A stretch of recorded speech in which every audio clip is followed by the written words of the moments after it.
kui sul ei ole millegipärast tahtmist kirjutada klaviatuuri abil faili sisse Google Docsis, siis sa saad seda teha ka umbes nii nagu kriidiga või kiviga või kui sul on pliiats, siis pliiatsiga, kui sul on joonistustahvel, see oleks väga abiks. No üldiselt need ei maksa palju, umbes 50 euri, täiesti korralik joonistustahvel, nagu see, mis mul on XP Pen Deco 01. Aga kui sul ei ole, siis sa võid ka kiviga joonistada, ehk siis hiirega. Või kui sul on sülearvuti ja ei ole ka hiirt, siis seal on puutepadi ja sa saad sõrmega seal tõmmata jooni, mis teevad siis kokku näiteks X-tähe või A-tähe. Ja nüüd ma näitangi ühte võimalust, kuidas sa saad seda teha Google Drive'is. Olen siin Google Drive'is ja võtan lahti, tegelikult ma tahaksingi, ma võtangi lahti siin, ma ei võta praegu lahti, ma lihtsalt näitan, kuidas ma võtaksin lahti ühe suvalise Google Docs faili, kui ma tahan hakata sinna peale joonistama. See on siis Open With ja Annotate With Kami. Täitsa võimalik, et sinul selles loetelus ei olegi seda Kamit siin. No näed, mul on siin hästi palju kasulikke asju, millest mõnda ma ei kasutagi, näiteks nagu seda Xodot või Zip-Unzipi väga harva. Aga seda Kamit ma kasutan tihti. Vahel on sealt hea PDF-failidest kopeerida asju, eriti kui need on tabeli kujul ja mujalt ei saa. Siis siin Kamis see töötab. Ja muidugi ma saan sinna peale kirjutada ja joonistada, kui ma lahendan näiteks gümnaasiumi riigieksamite ülesandeid õpilaste jaoks. Et nad saaksid nendest õppida.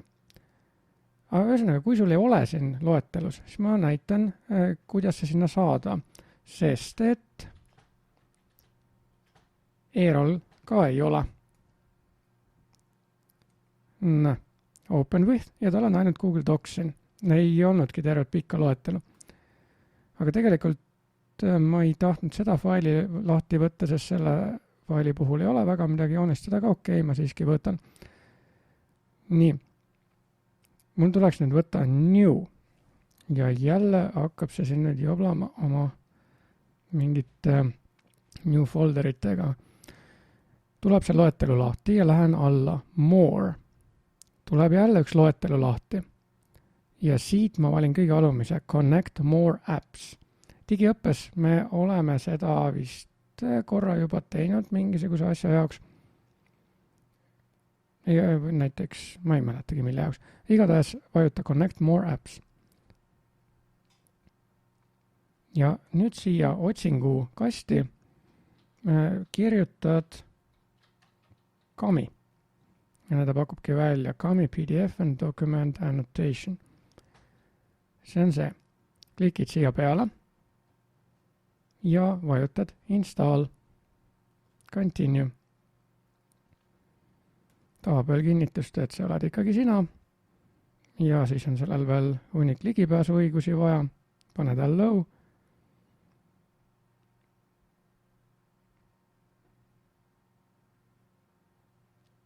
Ja nüüd see siis paigaldab.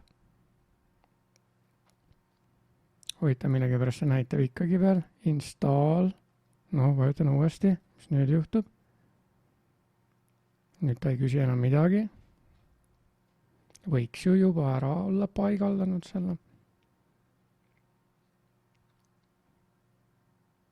Ja nüüd tegi ära. Mis ta nüüd ütleb? Et Kami on ühendatud Google Drive'iga ja küsib, et kas Kami teha vaikimise rakenduseks failide jaoks, mida see suudab avada. No las ta siis teeb. Ja mis ta siin veel räägib? Ütleb, et on paigaldatud ja näitab, kus seda lahti saada vajadusel ja Open With'i kaudu ka. Done. Ja nüüd me näeme uninstalli, see tähendab, et see on installitud.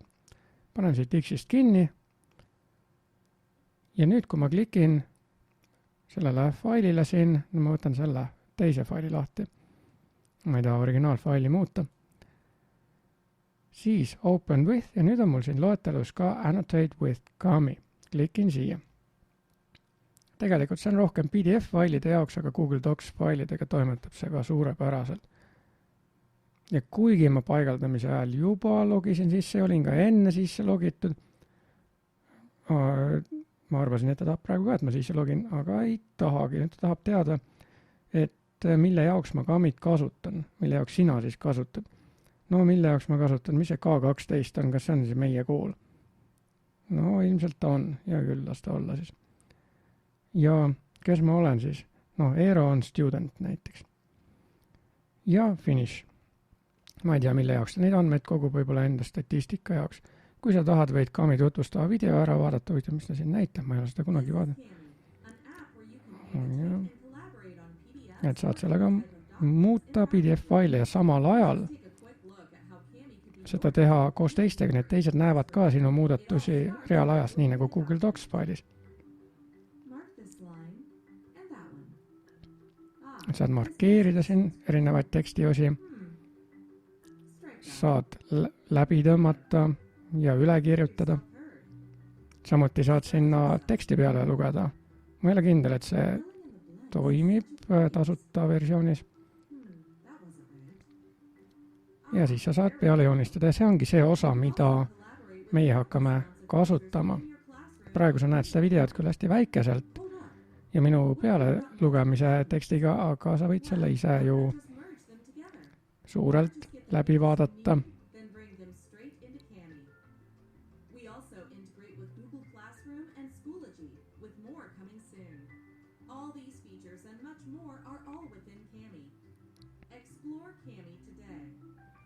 Continue. Ja nüüd on see sama fail lahti mul siin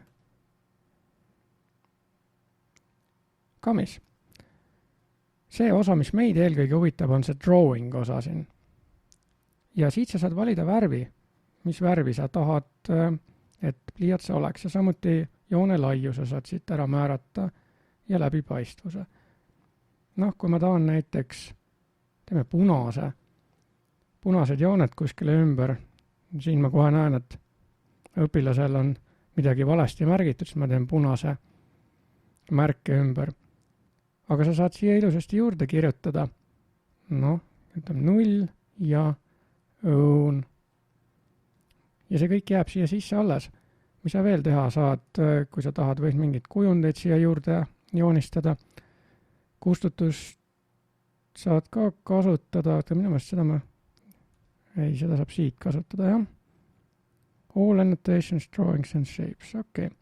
Ja nüüd, kui sa klikid kuskile peale, siis kogu see joon kaob ära, mille sa oled teinud. Me näeme, et ka valemid saaks siia lisada, aga see on lukus, seda saab siis kasutada, kui sa maksad. Praegu ma näitan ainult neid asju, mida me saame tasuta kasutada. Sa saad siin ka tavalist teksti kirjutada. Teeme siia näiteks teksti välja, tahad siia midagi kommenteerida. Kas ma sain õigesti aru, et ja seda saad ka erinevates värvides ja teksti suurustes teha. Samuti sa saad kommentaare lisada. Näemegi nüüd, et heli kommentaarid on tasulised, aga teksti kommentaarid ei ole. Valid siit midagi välja ja lisad kommentaari. See osa on väga lahe. Nii. Ahaa, siin kõrval oli, see on lukus jah, voice typing. Voice typing tähendab siis seda, et sa räägid ja programm püüab ise aru saada, mis sa räägid ja kirjutab selle tekstina ära. Markup. Saad siin märgistada, no näiteks, kus oli ülesanne alla joonida, aga siin oli küll püstkriipsud, aga kui sul oleks olnud vaja alla joonida, no näe, tegigi õuna, tegi nüüd rohelise taustaga, teeme selle õunaga rohelise taustaga.